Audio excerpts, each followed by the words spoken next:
Welcome to The Explainer. Today we're going on a bit of a journey, one that starts with ancient coins and, believe it or not, ends with the algorithms that could one day run our entire world.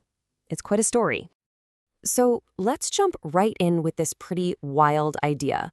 What if these three things that seem so separate, money, capitalism, and AI, aren't separate at all? What if they're actually just different chapters in one long, continuous story? A story about trust, about what we value, and ultimately, about power. Okay, so our story has to start at the beginning, and the beginning is money.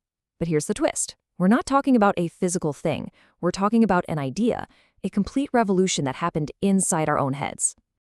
Think about it. Money isn't real, not in the same way a tree or a rock is real. You can't eat it. You can't build a house with it. Its power comes from something much, much stranger. The simple fact that we all agree to believe in it. It's a shared story, a piece of fiction we all buy into, and that shared belief is what makes it one of the most powerful forces on Earth. And you can actually see how this trust evolved over time. First, around 3000 BC, you had barley. That makes sense, right? It has real value. You can eat it. But then things got more abstract. We moved to silver shekels. You can't eat silver, but we all agreed it was valuable. And then the big leap, Lydian coins. Now, the trust wasn't even in the metal itself, but in the stamp on it, a promise from a king, from a government. Our trust moved from something tangible to a pure symbol. This quote from Harari just nails it. Suddenly, you didn't have to know someone to do business with them. You didn't have to trust the person, you just had to trust the coin they were holding. This was a total game changer. It's what allowed societies to scale up, for strangers to cooperate on a level that was just impossible before. So this new system of trust, this money thing, it lit a fire under a new kind of engine for human progress. We call it capitalism. And as we'll see, it's an engine that produced incredible things, but also came with a steep, steep price. Okay, this is a really important point. There's a huge difference between just being wealthy and understanding capital. Wealth is like a pile of gold you sit on. It's static. Capital, on the other hand, is dynamic. It's wealth that's put to work.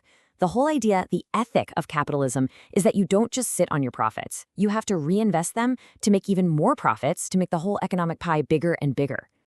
And this led to a truly revolutionary, almost counterintuitive idea from Adam Smith. Basically, greed is good. Sounds crazy, right? But his argument was that if everyone selfishly chases their own profit, a kind of magic happens. An invisible hand guides the market, and somehow it benefits everybody. The baker doesn't give you bread out of the goodness of his heart. He does it to make money. But you still get your bread. It's a win-win. But there's a flip side, a really dark one.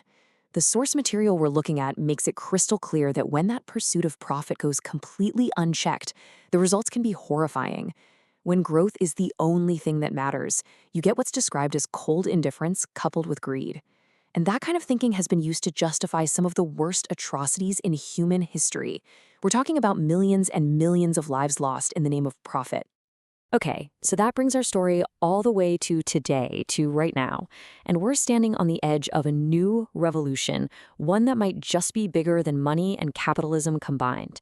And of course, I'm talking about the rise of artificial intelligence. See, for our entire existence as a species, we've had this built-in assumption. To be really smart, you had to be conscious. Intelligence and consciousness were a package deal. But AI is ripping that package apart.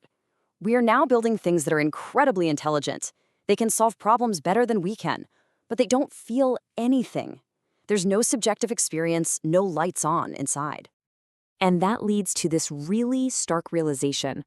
For a modern army or a giant corporation, what do they really need? They need intelligence. That's mandatory. But consciousness? That's, well, optional.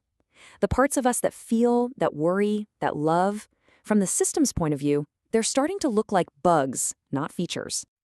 So what does this mean for us, for our jobs? Well, the writing's been on the wall for a while. A famous study years ago predicted that almost half, 47%, of all jobs in the US were at high risk of being automated. And look, while timelines and specifics might change, that fundamental threat hasn't gone away. It's getting more real every day. And please, don't think this is some far-off sci-fi future. It is happening right now. AI is already beating the best human doctors at diagnosing some diseases. It's dominating financial trading, it's doing legal research in seconds that would take a team of lawyers weeks, it's even composing incredible music and, yeah, driving our cars. In one field after another, the machines are just getting better than us. So, what's the next chapter in this story?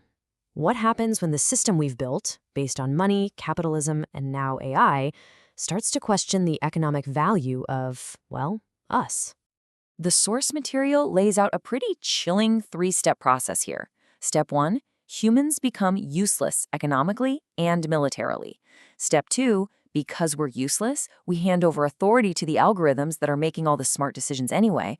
And step 3, the scariest one, a new elite emerges, not just richer, but biologically upgraded superhumans. And this is such a key point. We're not just talking about unemployment, like when a factory closes and people need to find new skills.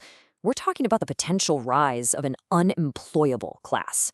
A group of people for whom there are no new jobs, because for any new job that gets created, an algorithm can just learn to do it better and faster. It's a whole different ballgame. So if our labor isn't valuable, what is?